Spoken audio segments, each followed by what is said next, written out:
Right, mastreets esocial media mandinoswera ndichiona kuti nyaya dziri kufamba sei. Ndinayo nyaya ndoda ndinge ndinokuzivisai vazukuru imozva zviri kuitika, then monyorawo comment section kune vanoda kukanda mapepa motomhanya kunokanda mapepa.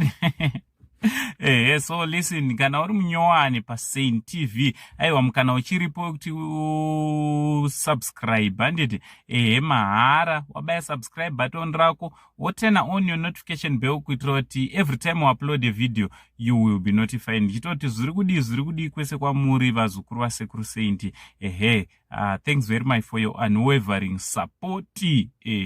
So vazukuru basa kwaita basa vazukuru, mabasa ari kunetsa, so tikatoona rimwe basa raadvertisiwa tinotomhanya naro zvakare pana paSaint TV tokuzivisai vazukuru kuti kwaita basa basa ririko paHarare Central Prison po pari kudiwa hangman handiti. Hangman ndeuyo munozva pane vamwe vanhu vanenge vakatongerwa rufu.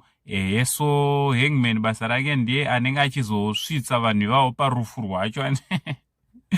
Kuseka nhamo serugare asi ivhakanzi ritoripo, ivhakanzi iritoripo pandori nevhakanzi meneko zvese.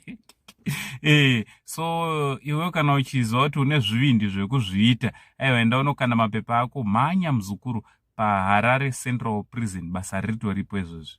Amen.